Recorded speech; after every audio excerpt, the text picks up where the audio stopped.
vivo no YouTube e no Instagram. Não sei se está saindo o som, se está um som bom por aí. Vou tirar aqui o...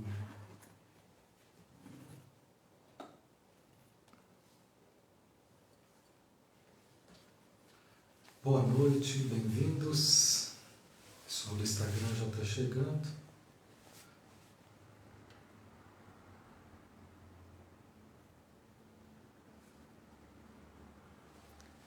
E o YouTube, se vocês puderem conferir se deu certo aí.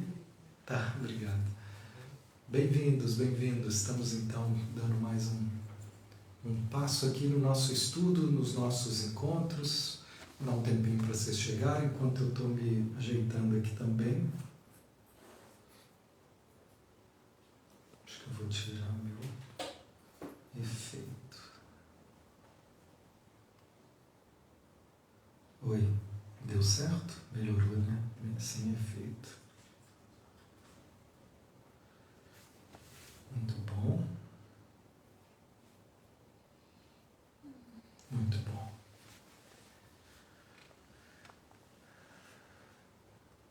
Então, eu acho que pelo YouTube não sei se está dando, ninguém mandou mensagem lá dizendo, mas coloquei lá. E no Instagram, Helena, bem-vinda. Pra mim não tá aparecendo nada ao vivo. Não. Nada ao vivo no OBS? Normalmente eu recebo. Não? Não tem link nenhum falando que tá ao vivo. Tá aparecendo aqui, tá ao vivo. Quer ver no telefone aqui?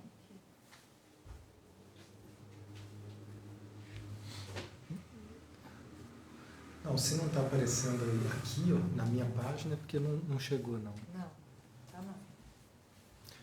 Tá falando aqui que tá, mas não tá. Então vamos só de Instagram pela terceira vez, pela nossa incompetência, incapacidade, impotência diante da tecnologia. A gente se rende, não vai dar para ir para o YouTube. Mas no Instagram estamos juntos.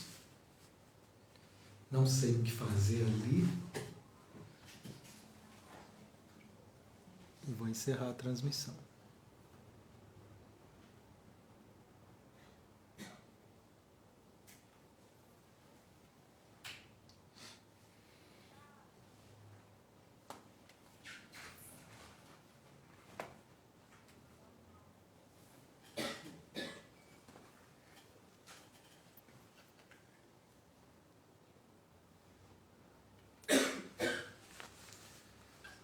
Muito bem, então a gente segue aqui pelo Instagram e estamos aqui ao vivo também na Oficina da Alma, recebendo convidados ilustres, gente que vem de longe. Se você quiser abrir essa janela, sim, tudo bem, fique à vontade.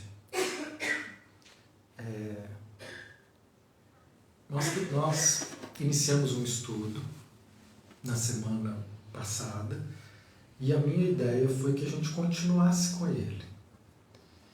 É um estudo tão rico que eu fiz uma proposta da gente ir mais devagar. Às vezes eu fico apressado em querer concluir ou resumir uma palestra, um recado, e dessa vez eu venho sem pressa. E é tão bom a gente viver sem pressa, né? Fazer coisas sem pressa. Tem muita gente que acredita que a gente só pode ter resultados sob pressão. E não é verdade. A pressão ela só vai deixar tudo mais pesado, tudo mais tenso. E quando a gente está decidido a fazer algo, essa decisão ela pode ser feita de forma leve. Eu posso fazer uma decisão com firmeza, mas ela não precisa ter rigidez. Ela não precisa ter tensão. Firmeza sem tensão. Então, estar nesse caminho de autoconhecimento exige de nós uma decisão. Eu quero seguir cuidando de mim. é uma decisão para uma vida inteira, que precisa ser reafirmada o tempo inteiro. Eu já transitei por tantos lugares, tantos caminhos diferentes, e todos eles me acrescentaram alguma coisa. E de vez em quando eu me lembro de coisas básicas que eu esqueci, porque eu comecei a dar atenção para outras. Então, revisitar também os caminhos que a gente já percorreu é outra forma da gente ir resgatando coisas que a gente já sabe, mas não assimilou. Eu já entendi, mas ainda não ficou assimilado. Até porque nós não vamos conseguir dar atenção para tudo, nós não vamos conseguir fazer tudo que a gente aprendeu. Mas tem coisas que são muito importantes e que eu não quero abrir mão. E dentre essas coisas tem algo que é básico e que a gente está aqui nesse canal a cada 15 dias hoje, renovando esse convite, que é a decisão da gente se ver. A decisão da gente parar para refletir sobre a nossa vida e olhar por um ângulo, né, amparados por um olhar de um trabalho, de uma filosofia de autoconhecimento que é chamada Pathwork. Esse é um trabalho que nos convida a um constante olhar para nós, associado a um desenvolvimento espiritual. É uma coisa que eu achei rara de encontrar. Os caminhos espirituais que eu encontrei tinham muito pouca psicologia. E a psicologia que eu percorri como psicólogo tinha muito pouca espiritualidade. Então essa junção para mim é uma maravilha. E esse é o espaço onde eu me sinto totalmente livre para falar dessa conexão do meu jeito. A Oficina da Alma foi criada para isso. Um espaço onde eu pudesse dar voz para essa visão, para esse jeito de que eu não consigo conceber a psicologia sem espiritualidade. E não consigo conceber um caminho espiritual que não tenha psicologia, que não tenha essa compreensão do ser humano, das nossas emoções, de que o perdão ele não se faz à força só porque você entende que é bom. É um trabalho de consciência com tudo aquilo que você se sentiu magoado, com a expectativa que foi frustrada, com a imagem idealizada que se quebrou. Tudo isso faz parte de um trabalho do perdão, um processo interior profundo, e o perdão principalmente a nós mesmos, que eu acho mais difícil, que às vezes a gente fica uma vida inteira aprendendo a olhar para nós com mais compaixão, sem tanta exigência, sem tanta cobrança. Aprendendo a não pegar tão pesado com os nossos erros. Ontem na nossa aula, a gente sempre abre um espaço de prática. Eu ofereço aqui a formação e focalização, que aliás nós estamos abrindo a 7ª turma, com muita alegria, que é a coisa que hoje eu sinto um enorme prazer de compartilhar. É o meu jeito de colaborar com a vida, porque cada terapeuta que aprende esse caminho, nós estamos formando pessoas que vão poder ajudar de uma forma muito mais efetiva. E a minha forma de ensinar é passar a teoria com todo o embasamento científico que esse trabalho tem, com toda a profundidade do método que ele traz, mas sempre um espaço para vivência. Porque entender, como nós começamos a falar aqui, é o mais fácil. A gente entende, não é difícil, por mais que Gendlin tenha artigos muito profundos, a metodologia, o trabalho, ele é simples e dá para pegar. Depois o que vai diferenciar a nossa eficiência é a prática, que vai dando para nós o gingado do manejo terapêutico. Então, o jeito que eu ensino é sempre mesclando teoria e prática, teoria e prática. Então, ontem foi uma aula em que eu dei uma ênfase maior à prática. A gente abriu um espaço para que os terapeutas pudessem vivenciar um pouco o método. Esse curso ele tem um prazo de 8 meses. Tem alguém perguntando aqui, Cláudio. E nesses 8 meses são aulas ao vivo comigo no Zoom, de 15 em 15 dias. Então são 16 aulas durante 8 meses e tem todo um material como suporte, tem algumas aulas gravadas, mas eu estou ao vivo durante 16 aulas.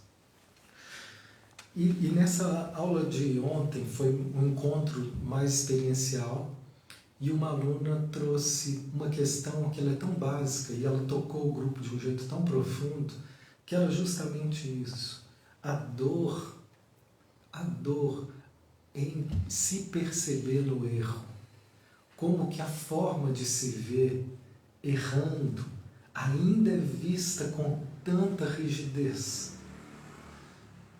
E por mais que ela, como uma terapeuta, ela entenda o quanto isso é desnecessário, o quanto não devia ser assim, ela sabe, ela estuda, ela é uma psicóloga formada, está fazendo mais uma formação, assim como eu e todos nós que possamos estar em caminhos de conhecimento psicológico e espiritual há anos. Isso não significa que emocionalmente nós estamos liberados dessas dores profundas, dessas imagens antigas, onde um dia, né, nós aprendemos a olhar com rigidez para os nossos erros. Um dia, a forma com que a gente foi tratado, quando a gente errou, foi uma forma muito pesada. E isso passou a ser para nós um jeito da gente se ver, um jeito da gente se tratar. A gente faz muito do que fizeram conosco. E assim, nós vamos aprendendo a separar essa voz crítica, exigente, acusadora, que surge quando a gente se vê em erro, da realidade, da experiência de errar. Então, quando a gente se vê em erro, muitas vezes já dispara imediatamente essa voz e essa acusação que, resumidamente, a gente chama aqui na focalização de um eu crítico, uma voz crítica, que, resumidamente, ela tem algo para nos dizer, que é assim: você não devia ter feito isso. Você não podia ter feito isso. Ou você tinha que ter feito diferente. Como se a gente pudesse evitar. É desleal essa acusação. É injusta essa acusação. Mas ela acontece tantas vezes. E outras coisas a gente lida numa boa. Tem erros que eles parecem não ter efeito drástico. Não, errei, não dei conta mesmo. Tem coisas que a gente já vai lidando melhor. E outras, a Isabela, beijo querida, obrigado. Ela está falando aqui da formação, do quanto que tem sido legal para ela. E outros pontos nos pegam de um jeito que, quando a gente vê, nós já estamos nos torturando. Então, perceber essa voz torturante, crítica e exigente faz parte desse processo da gente se ver. Faz parte desse processo de autoconhecimento. E aqui nós vamos encontrando cada vez mais caminhos e métodos de estar diferenciando, porque o problema é quando a gente toma por verdade algo que é apenas uma impressão. Tomamos por verdade essas vozes que dizem: você não vale nada. Você é péssimo, péssimo. Você não merece ficar bem. Então, cada um começou a escutar um pouco dessa voz ali, enquanto escutava essa pessoa falar. E a história é sempre a mesma, de estar se lembrando de pais que também foram rígidos, de pais que também não lidavam com naturalidade com os nossos erros, que não lidavam com naturalidade com os erros deles. Então, assim, quando a gente começa a ter mais leveza para lidar com os nossos erros, leveza para lidar com a nossa vida, isso vai sendo transmitido para as próximas gerações, para as nossas relações. E essa é a forma hoje que a gente confia, né, mais profunda, poderosa da gente transformar o mundo. É a gente mudar essa visão e essa imagem sobre nós mesmos, sobre a nossa experiência. Então, cada dia nós temos um texto aqui que vai falar um pouco disso. E eu me lembro, eu até citei esse exemplo, teve uma vez que eu fiz um post aqui no Instagram. Né? Por que a gente é tão rígido? Por que a gente se torna tão rígido? O primeiro ponto que eu trouxe aqui hoje é, geralmente a gente aprendeu isso. É um aprendizado cultural na relação com autoridades que foram rígidas conosco. Seu pai era rígido, sua mãe era rígida. Como era essa relação? E se tem algum ali que tinha essa rigidez, isso tem uma grande chance de ter sido aprendido, mesmo que eles não te ensinem, você tem que ser rígido. Não, a gente copia, a gente segue de uma forma muito mais profunda do que a gente pensa. Esse é um jeito. E a outra questão é que por trás dessa rigidez deles e por trás da nossa rigidez que a gente desenvolve e cultua, o que nós vamos encontrar? Teve uma vez que eu escrevi um texto aqui no Instagram sobre um evento que aconteceu com as minhas filhas. A gente estava andando de bicicleta lá aqui na Pampulha, um campo aberto assim, um pátio aberto ali em frente ao Mineirão. Mineirão é o estádio aqui em Belo Horizonte, que tem um estacionamento enorme que os meninos, às vezes, a gente vai andar de bicicleta. E estava pequenininha, isso foi, eu acho que o ano passado, então ela tinha 5 e a maior 12. A pequenininha 6 e a maior 12, uma coisa assim. E a pequenininha, ela é bem miudinha, e ela estava na bicicletinha dela, e a maior veio com a bicicleta grande, em direção a ela. Eu fui vendo aquela cena, ela foi indo em direção, até que ela, bateu na pequenininha. Quando ela bateu, eu saí de onde eu estava berrando com ela. Berrando. Porra, Maite! Ela parou, ela já estava assustada com o que aconteceu. E como se não bastasse isso, ela recebeu ali a minha agressão, a minha rigidez. Por quê? Era o meu desespero, era o meu medo, que eu não conseguia agir de outra forma naquele momento. Então, eu respirei, para digerir aquilo, saí andando um pouco e vi que ela ficou assim travada com aquilo, ficou triste. E eu saí um pouco sozinho para me organizar, porque aquilo mexeu comigo de um jeito muito maior do que eu era capaz de controlar. E aí depois que eu me acalmei, me organizei um pouco, eu cheguei até ela e disse: filha, papai não queria ter gritado com você, mas eu não consegui evitar. Eu senti muito medo quando eu vi você indo em direção a Betina. Eu senti muito medo. Desculpa, eu não queria gritar com você. Aí ela só fez assim com a carinha. Eu vi que ela acolheu, que, começou a soltar ali a mágoa que ela ficou, porque ela ficou chateada. E aquilo me fez bem, de conseguir dizer para ela: olha, não é que eu não gosto de você, não é porque eu senti medo. Então, por trás da rigidez com que a gente se condena, nós vamos sempre encontrar um grande medo.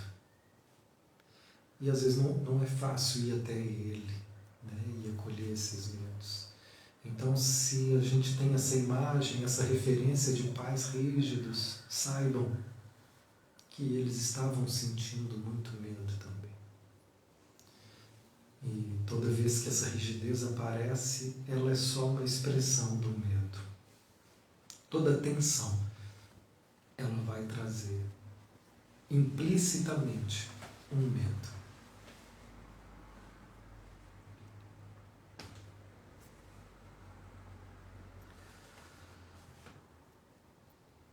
Essa foi uma introdução para que a gente dê mais uns passos aqui no nosso estudo, onde o guia vai estar sempre trazendo uma mensagem de esperança para nós. Mas não é uma esperança banal, simplória. É uma esperança fundamentada num trabalho de autoconsciência. Mas ele sempre está dizendo: sabe isso que é tão difícil? Tem uma saída. A saída, você não vai mudar o que aconteceu, você não vai mudar seus pais, mas é possível encontrar outras formas de lidar com as suas experiências. É possível você encontrar saídas para aquilo que às vezes você sente prisioneiro. Então, ele falou: olha, eu preciso dar uma notícia para vocês. Ninguém informou isso para vocês? Não. Informaram para nós um monte de coisa na escola. Leis do nosso país, a geografia do nosso país, me ensinaram até, gente, assim, componentes químicos da matéria. Você acredita que eu tive que aprender isso? Sabe? Oxigênio, hidrogênio, sabe? Uma coisa completamente estranha, que eu não lembro de absolutamente nada. Mas até isso eu aprendi. Mas eu não aprendi isso que eu vou dizer agora. O universo está verdadeiramente à disposição do homem, com todos os seus infinitos e diversificados tipos de realização, de forças, de energia, de experiência, de suprimento, de qualquer forma que o homem possa conceber. Imagina se desde o primeiro período a gente começasse a ser educados com essa premissa. O universo está à sua disposição. Tem recursos e caminhos para que você conquiste e se realize de todas as formas que você pode e não imagina que você pode se realizar. Muito mais do que você pode imaginar a essa altura da sua evolução. Existe disponibilidade de recursos, de possibilidades e de caminhos que estão à nossa disposição. Na primeira série, aí a gente ouve a mesma coisa na segunda, com uma linguagem um pouquinho diferente. Na primeira série, com uma historinha, com uma musiquinha, ilustrando, colorido. Depois a gente vai aprofundando, tira os coloridos, mas continua falando. Leis espirituais. Nós aprendemos leis de trânsito para poder dirigir na cidade grande. Que tem que pôr cinto, que tem lugar que não pode parar, que tem uma cor do sinal que eu tenho que parar, que eu tenho que pagar impostos. Nós aprendemos leis na convivência, mas não aprendemos essas leis. Elas ficaram relegadas às religiões. E hoje o que eu estou vendo é que tem muita gente que não se identifica mais com uma religião, como é o meu caso. Não tem uma religião que eu me sinto mais identificado, que eu fale eu sou isso e que eu me feche. Eu preciso me sentir livre. E nessa liberdade, assim, justamente para buscar, eu encontrei um caminho que me trouxe o que eu precisava nesse momento. Pode ser que daqui 2, 3, 4 anos eu falo, gente, agora minha necessidade é outra. Mas nesses últimos anos eu tenho sido inspirado por esse trabalho que me dá compreensão de leis espirituais, que se a gente puder de fato assimilar do mesmo jeito que a gente assimilou essas leis humanas, nossa vida vai mudar. E como é que a gente assimila isso? Repetindo. E é por isso que nós estamos aqui 10, 12 anos, repetindo. Porque não tem outra forma da gente aprender. Só que a gente vai repetindo com palavras diferentes, com linguagens um pouco diferentes, mas esse é o jeito que aprende. Estou vendo minha filha aprendendo a escrever, todo dia o para casa dela tem, e ela tem que escrever o nome dela. Então ela vai aprendendo o nome dela, vai aprendendo a escrever pela repetição, ela vai aprendendo, a letra vai ficando mais redondinha. E aqui nós também vamos aprendendo pela repetição. Então ele continua dizendo, nessa que deveria ser um informe assimilado ao longo da nossa vida. Nós podemos fazer uso de toda essa abundância de possibilidades. O universo está à disposição da nossa realização. E a gente pode fazer uso de tudo isso. A gente poderia explorar venturosas possibilidades. A gente poderia ser senhores de nós mesmos, senhores do mundo, palavras aqui do guia, conquistando experiência, sabedoria. Mas por que isso não acontece? Então, primeiro eu estou trazendo, primeiro que isso ainda, porque eu acredito que o futuro nós vamos estar alinhando cada vez mais, não por uma questão religiosa, mas por uma questão onde a ciência vai cada vez mais trazer a importância de certas compreensões para o nosso desenvolvimento, coisa que a inteligência artificial não vai poder fazer por nós. Ela vai facilitar, já está facilitando a vida de muita gente, mas isso é aqui, internamente. Nós estamos vendo até isso, olha quantas coisas a inteligência artificial está fazendo. É um mar de possibilidades que está se revelando de uma forma muito, muito rápida, que a gente não imaginava. E se a gente imaginar que aqui internamente existe um poder criativo, uma inteligência orgânica, capaz de criar tantas belezas e maravilhas. Mas o homem, ele diz, simplesmente não percebe esse fato. Ele supõe que está limitado, aprisionado a um mundo limitado, cercado por fronteiras que não consegue atravessar nem controlar. Então, essa é uma compreensão que cada vez está sendo mais comprovada. A gente vive aquilo que a gente acredita ser possível. A gente vive de acordo com as nossas crenças. Aquilo que eu vivo hoje está completamente de acordo com as minhas crenças.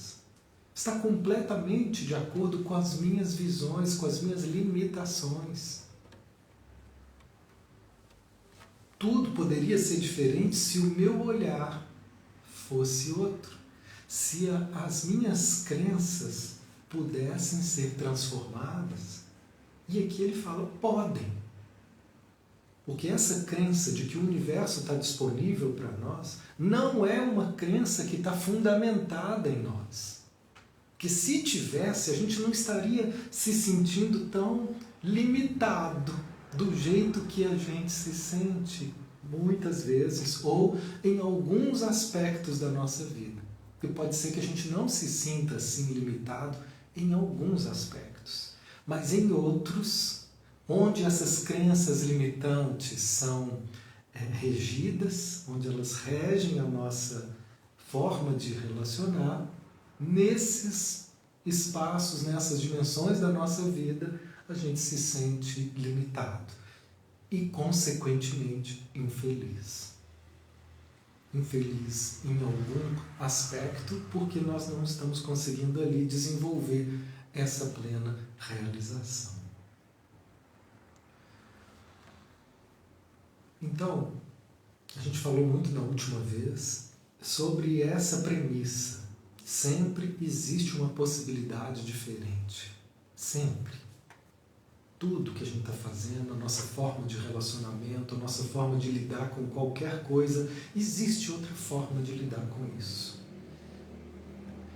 E se eu começo a confiar nisso, eu me abro para compreender outra forma, para receber a inspiração de outra forma, para poder encontrar outro jeito, do mesmo jeito que cada pessoa encontrou jeitos diferentes e criativos para estar aqui agora. Ele tem uma frase que eu gosto muito de lembrar, obrigado, Bebel, que é assim: vocês se esquecem que tudo aquilo que vocês têm hoje, que tudo aquilo que vocês usufruem hoje, é fruto do que um dia vocês desejaram. E esse desejo criou essa realidade que hoje vocês têm.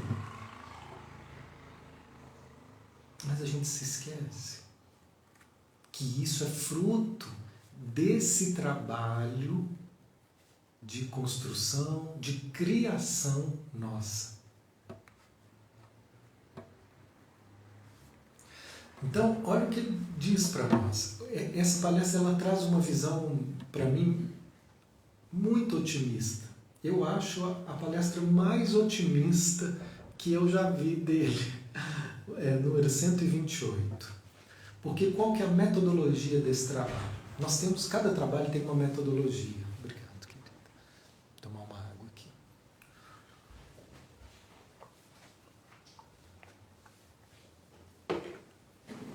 A constelação familiar tem uma metodologia, Gestalt terapia tem uma metodologia, a psicanálise tem uma metodologia, a focalização tem uma metodologia, o Petwork tem uma metodologia, que é nos ajudar a compreender, principalmente, os nossos obstáculos para isso, se essa é a verdade.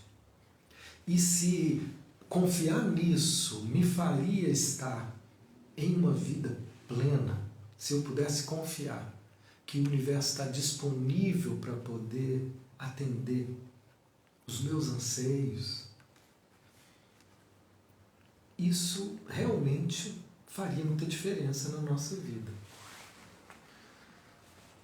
Agora, se isso não está acontecendo, é porque existem resistências, crenças limitantes, concepções equivocadas da vida.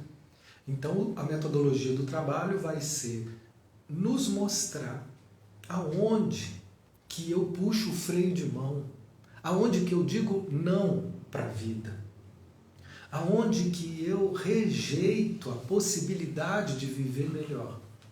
Porque se eu não tenho nesse momento mais do que eu gostaria, em termos daquilo que realmente poderia me fazer bem, é porque ainda não existiu permissão interior para isso. E isso é uma chave agora, porque é muito mais rápido e muito mais comum a gente atribuir a responsabilidade pela nossa frustração a algo de fora. Então, quando a gente não se autoriza, isso não vai se manifestar na nossa vida. E se aparecer, a gente não vai conseguir manter não vai conseguir valorizar.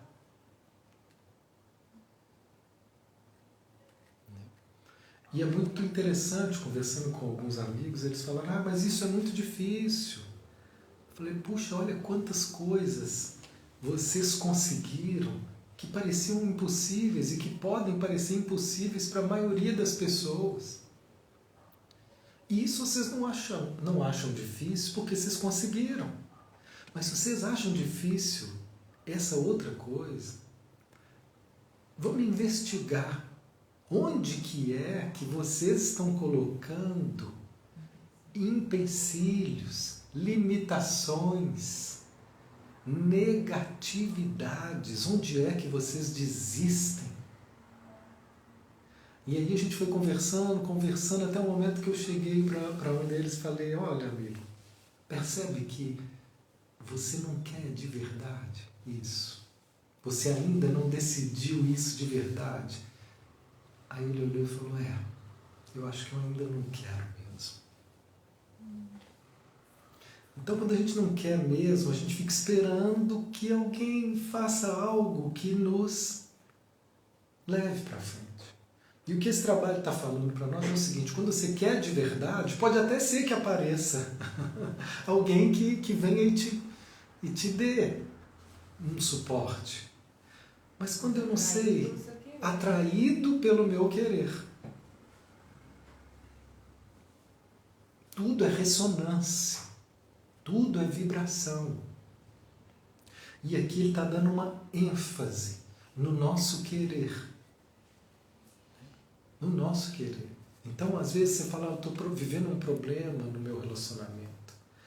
E aí chega alguém e oferece uma solução dessas mágicas, desses conselhos. E às vezes é suficiente para poder perceber que aquilo que poderia ser feito de uma forma que poderia fazer bem, não tem uma disponibilidade real de fazer. Ou seja, eu ainda estou numa dúvida.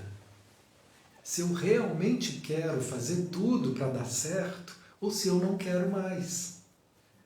E quando a gente tem dúvida, o universo fica confuso com a gente. O universo está pronto para nos dar tudo que a gente quer. Mas a gente precisa saber querer. E saber pedir. Quando eu digo isso, eu não estou nem falando de verbalizar algo. Mas é aquilo que a gente anseia de verdade. Não precisa ser dito e formulado. Quando é dito e formulado, isso vai ganhando mais força. Mas mesmo quando a gente não diz, nós estamos sempre querendo algo. Nós estamos sempre, nossa atenção, ela está sempre voltada para algum lugar. Onde hoje a sua atenção se vai, flui e permanece com maior intensidade.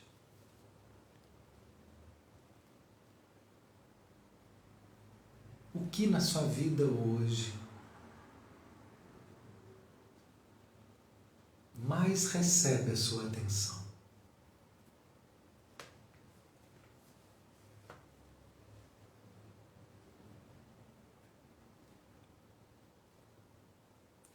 Esse é um indício do que hoje eu mais invisto. Atenção é energia. Aonde eu coloco atenção, eu estou investindo energia. Aonde eu estou mais investindo? Nós somos investidores, gente. Nossa energia é nossa moeda. Tem gente que investe em relacionamento, tem gente que investe em finanças, tem gente que investe um pouco em cada um. Se a gente pensar os investidores da Bolsa, eles falam, tem que diversificar os investimentos. Né? Uma vez eu tentei aprender isso, depois eu desisti. Falei, gente, alguém tem que fazer para mim. Não tem condição. Mas diversificar. Né? E às vezes, mas tem algo que a gente talvez seja o centro da nossa investimento, onde tem mais energia, atenção. E aí depois a gente vai começar a ver qual é a qualidade desse investimento, que você pode até falar, olha, é um investimento bom que eu faço, sabe o quê? Em autoconhecimento. Olha que beleza, a gente falou um pouco disso semana passada. Mas como esse investimento é feito? E às vezes é com tanta pressão, é com tanta tensão, por trás tem tanto medo, que aí eu não tenho o retorno. Então, entre o desejo e o medo, a gente vai transitando. E quando existir, sempre que existir medo envolvendo os nossos investimentos, é como se eu estivesse andando com o freio de mão puxado. E às vezes a gente não entende porque as coisas não acontecem. Eu me lembro de uma pessoa que eu acompanho. Tem várias pessoas, gente, que eu acompanho que é assim, eu acompanhei por anos. E sabe qual era o investimento principal delas? A vida podia estar ruim, podia estar acontecendo um monte de coisa, mas o ponto que ela mais investia, geralmente é o ponto que mais nos faz sofrer. E qual era o ponto que mais fazia sofrer essas pessoas que eu acompanhei? Relacionamento. Elas queriam um companheiro. Era o que mais fazia sofrer. Então, era onde tinha mais energia. Ela estava sempre investindo, preocupada. A energia dela ia sempre para esse lugar. Faziam todas um monte de coisa, trabalhos, e essas outras coisas até iam muito bem, obrigado, mas esse era o ponto. E quando, então, elas conseguiram, depois de alguns anos de trabalho, elas conseguiram, essas são pessoas muito queridas, mas eu não dou alta para ninguém. A terapia humanista ela não dá alta, né? Porque cada um é que sabe o tempo de ficar. Quando tiver bom, você fica. Quando não tiver mais, igual um relacionamento, não está mais me fazendo crescer, ou eu quero crescer de outra forma, com outros métodos, outras pessoas, beleza. Essas pessoas elas se deram alta porque elas atingiram essa realização. São várias pessoas que quando então elas encontraram um companheiro e conseguiram firmar ali, a terapia acabou, perdeu o sentido. Porque o sentido da terapia era todo focado em ajudá-la a encontrar uma pessoa. E foram anos. Foram anos, porque anos onde elas foram percebendo de que forma que existia um sim e um não. Anos. E ela falava, eu tenho dedo podre. Tinha uma que falava, ela era muito engraçada, a terapia com ela era muito difícil, porque ela ficava contando piada dela mesma na terapia o tempo inteiro, e era uma forma de defesa dela não aprofundar em nada. Então, mas ela falava isso, eu tenho dedo podre. Mas eu lembro de uma delas que ela falava, eu quero tanto, é a coisa que eu mais quero. E aí ela estava num lugar e ela achou um rapaz muito interessante numa casa noturna, e esse rapaz começou a se aproximar dela, e em determinado momento ela tinha achado ele interessante. E ele também se interessou por ela. Olha que coisa! Já é fantástico isso, né? Já é raro. Mas o rapaz chegou e chamou ela, vamos dançar? E ela, não, obrigada. E ela passou o resto da noite se perguntando, por quê que eu não aceitei? Por que eu não aceitei? Foi embora, foi para casa e levou para terapia. Eu não aceitei. Para mim essa palestra hoje. Eu nem estava falando de você, mas eu estou falando de todos nós. Sim. Mas tocou, chegou aí, porque é isso que a gente faz sem a gente perceber. E às vezes, então ela levou para terapia e falou, por quê? Porque ao mesmo tempo que eu desejo alguém, eu tenho medo. Me assusta muito me abrir, sentir, me deixar ser vista, me expor. Esse é o momento em que, então, o medo diz não. Não, mas eu não falei que eu não queria. Falou. Você falou, você recusou. E a gente recusa vibratoriamente. Porque outras pessoas falam, nossa, e não apareceu ninguém. Não, 5 minutos antes da pessoa chegar no bar, a pessoa que poderia ser, saiu do bar. Sabe? Essas coisas que não acontecem, e aí nessas horas o que é comum a gente permanecer é num lugar onde eu vou me sentir vítima. Só comigo que acontece isso. Por que não acontece comigo? Até com aquela minha amiga. Conseguiu. Até aquela. E eu não.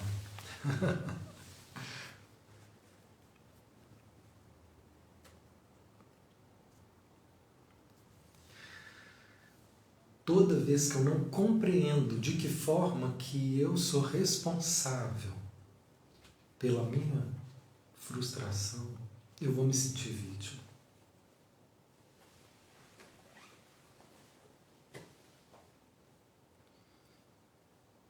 Eu contei para vocês um pouco desse meu momento, onde eu, depois de muito tempo, onde eu não queria saber de nada ligado à empresa, a números, eu só queria continuar sendo terapeuta, e aí as coisas não avançavam. E quando eu comecei um pouco e parei, porque tinha coisas que eu queria continuar não mexendo, como contabilidade, número.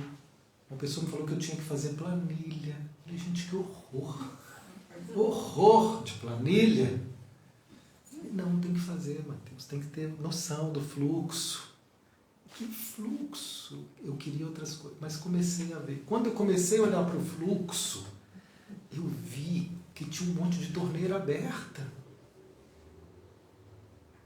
E eu perdi uma grana. Por quê? Porque alguém não cuidou do meu dinheiro? Posso entrar nessa vitimização e falar, poxa, confiei no meu amigo. Ele falou, você pode deixar aqui na empresa o seu dinheiro? Eu deixei uma grana. Fui falar com ele, não, nossa, não tenho mais dinheiro não. Daqui 3 anos talvez eu possa te pagar. Sem juros. O que eu posso falar? Olha o que eu fiz com o meu dinheiro. Confiei numa pessoa aqui. E ele estava uma boa. E agora eu falei, poxa, eu vou trocar de carro, eu vou pegar meu dinheiro que está lá, cadê? Aí fui olhar aqui os impostos, pagando uma grana a mais. Por quê? A minha displicência com o dinheiro. Porque a imagem que eu tinha de ser espiritualizado era um ser que não se importava com essas coisas. A gente não se importa até que começa a doer. Aí fala, opa, não, esse é o meu trabalho. Eu estou jogando o fruto do meu trabalho no ralo. E agora eu não gostei. Fiquei com raiva. Fiquei com raiva de mim, fiquei com raiva dos outros. E tudo isso foi um movimento para poder assumir a responsabilidade. Agora não passa nada. Agora eu quero saber, eu quero planilha. Eu amo planilha agora. Eu sou louca com planilha. Eu estou querendo planilha, eu quero cuidar. Olha o que eu precisei viver para dizer. Né? Ai, a dor, porque a dor é tão importante, gente. A dor não é ruim, ela é só um sinalizador, ela é educativa. Ela é que vai chamar a nossa atenção para aquilo que estava sendo descuidado, desconsiderado. Então, a gente acaba ficando em posições vitimistas e passivas, e onde nós vamos cultivando o pior das posturas internas, que é uma impotência. Uma impotência, como se não tivesse jeito.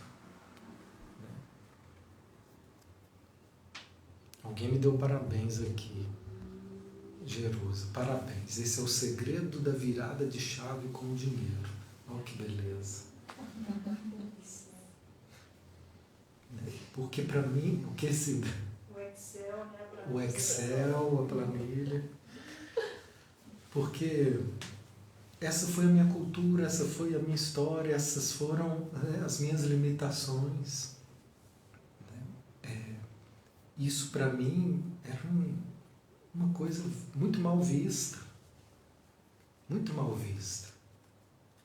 Ter dinheiro. Mas é contraditório. Então está sendo transformado. Então é contraditório. A pessoa que quer um amor, mas ela não aceita o convite para a dança. Não solta, não abre. É contraditório. Nós somos contraditórios e precisamos assumir nossas contradições para elas serem transformadas.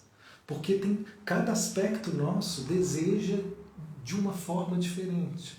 Então existe uma parte que realmente deseja e diz sim, eu quero.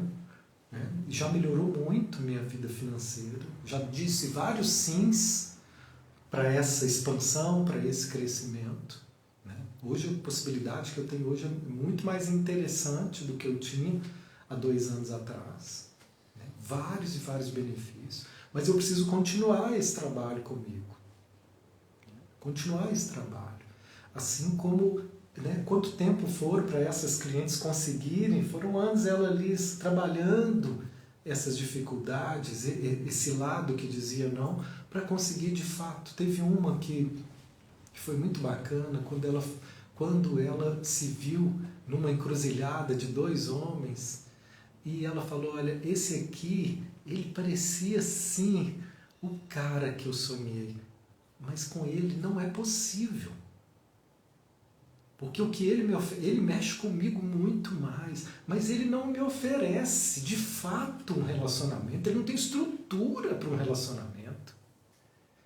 Então, como é que eu vou continuar investindo em alguém que não está disponível para relacionar? É uma forma de dizer não. Só que a maioria das vezes a gente fala, não, tá vendo, o outro, ele não me dá. Olha, o outro, mas eu estou investindo. E aí apareceu um outro que não era aquele glamour, sabe? Era um cara mais comum. Mas esse cara falou, eu quero relacionamento com você. Era um cara que ofereceu para ela a possibilidade. Só que ela ia ter que abrir mão de uma imagem idealizada. Ela ia ter que abrir mão de um monte de fantasias que ela criou para viver uma experiência comum com um homem comum. E ela aceitou. Toda vez que eu vejo ela de bitoquinha no Instagram, eu curto. Eu vejo ela e ele fazendo uma fotinha, eu ponho mais um coração para eles. Porque ela conseguiu, né? E nós vamos conseguir se a gente quiser. Né? E eu decidi, eu quero que o dinheiro participe da minha vida. Eu acho que vai ser bom. Ele não precisa ser prioridade. A prioridade vai continuar sendo o que me move aqui.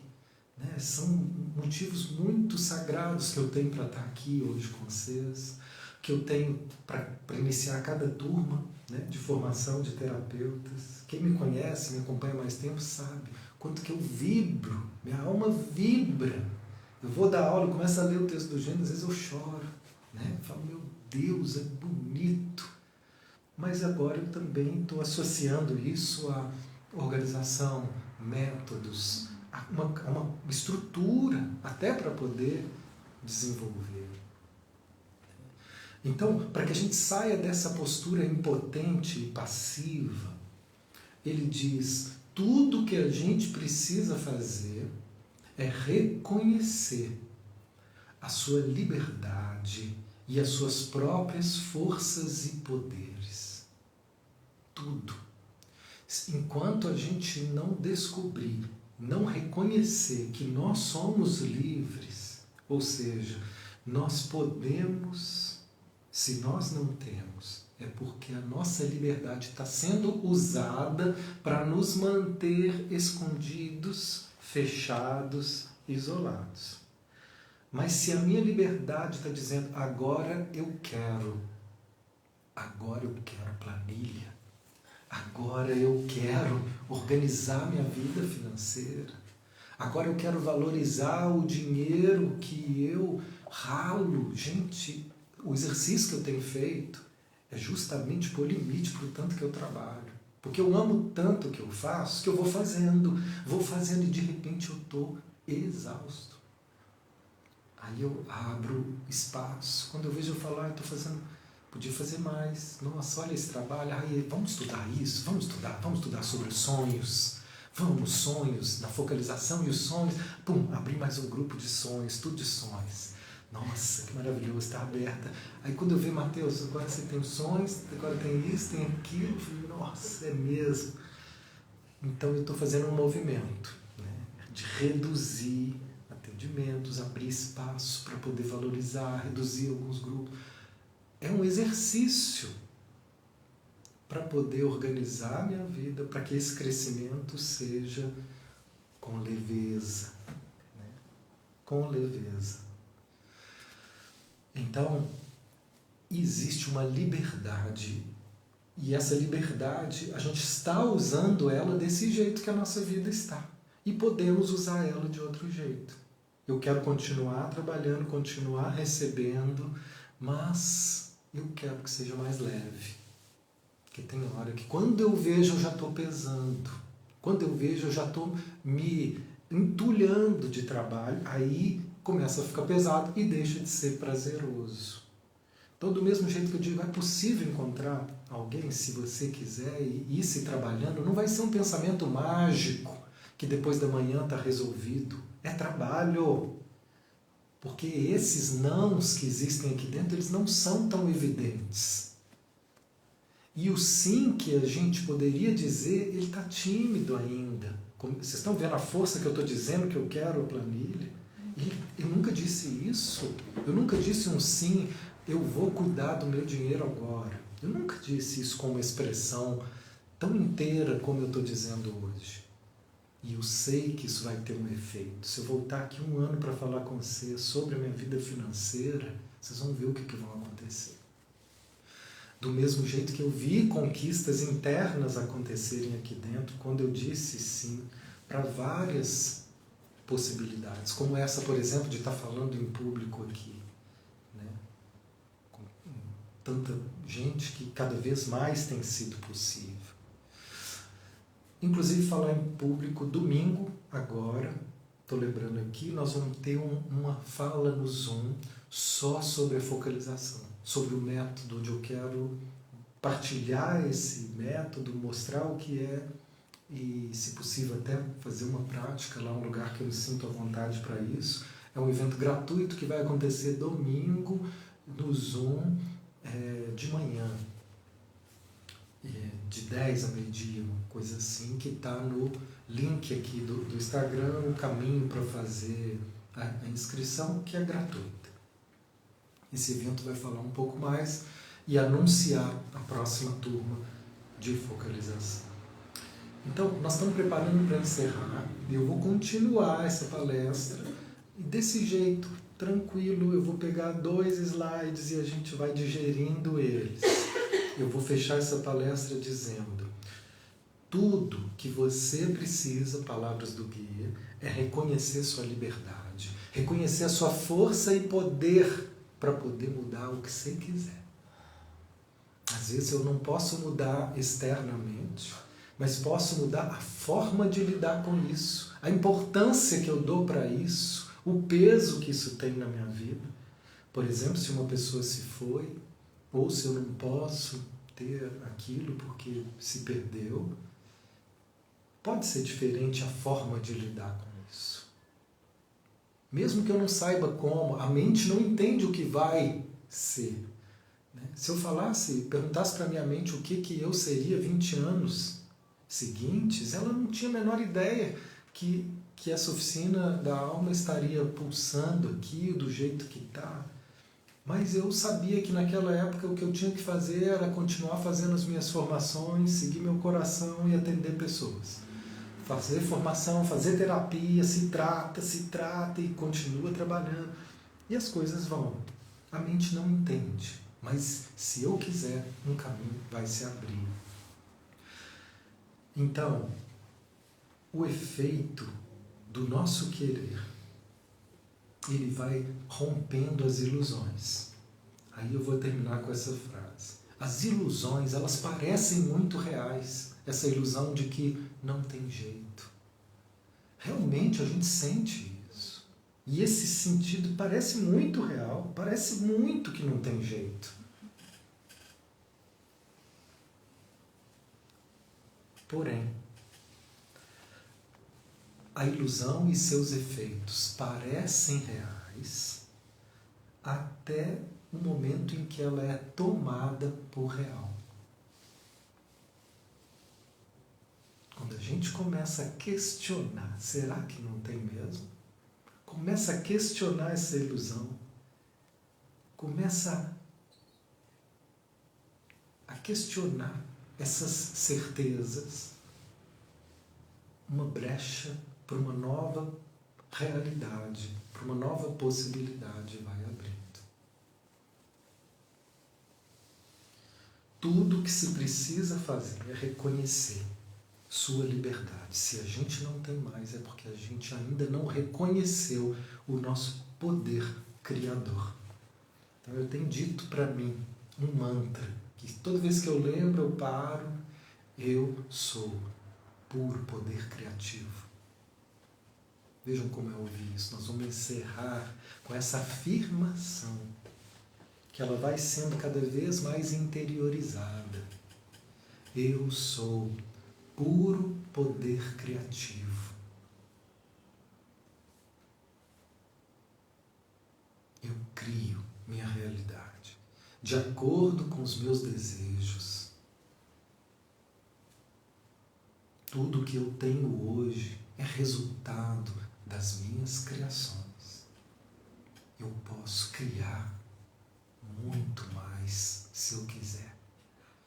Eu sou puro poder criativo.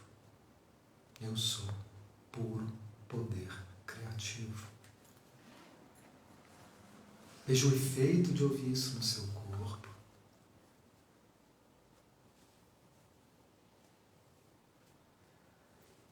E é isso que a gente vai assimilando devagar, sem pressa, devagar.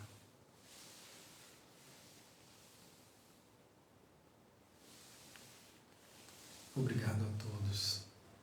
Uma boa noite. Até a próxima.